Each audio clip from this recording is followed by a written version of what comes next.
question, sir. You said you are not part of India as of now. Do you feel cheated by the government, Mr. Modi, or?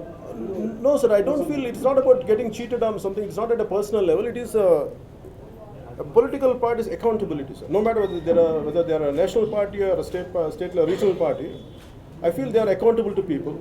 And the promise was given to people. I believe they should honor it.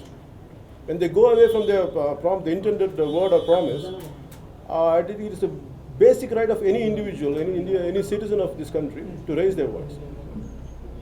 భారతదేశంలో 5 సంవత్సరాలకు ఒక ఎన్నికల రూపంలో జరుగుతుందని ముఖ్యమంత్రులే చెబుతున్న ఈ తరుణంలో మీరు డబ్బు ప్రభావం లేని ఎన్నికలు చేయగలరు నిజం అంటే అది ఎంతవరకు సాధ్యపడుతుందని కూడా ప్రయత్నం లేకుండా ఎట్లా ఉంటుంది. నేను ఏం మాట్లాడుతానంటే నేను ఒక 20 years బ్యాక్ నేను సినిమాల్లో ఇట్లా వస్తాను లేదు పాలిటిక్స్లో వస్తానని ఒక థాట్లో ప్రూవ్ చేయలేము. నేను నడుస్తా అంటే ఏమంటుందని we have to walk the talk. ఎంత పాసిబిలిటీ ఉంది, దాని రిజల్ట్స్ ఎలా ఉండేది అంటే నేను నడవకుండా జరగదు అని నేను ఎప్పుడు అనుకోను.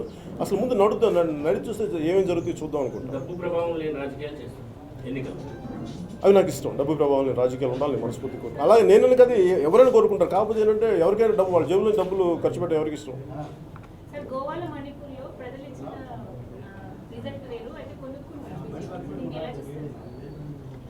మళ్ళీ చెప్పరా?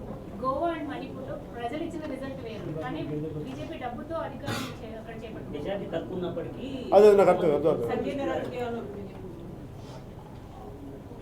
అంటే అంత ప్యూరిటానికల్ పొలిటికల్ అట్మాస్ఫియర్ మన కంట్రీలో లేదు. మేబీ 70s తర్వాత అది పోయిందని అది రావాలని కోరుకుందాం.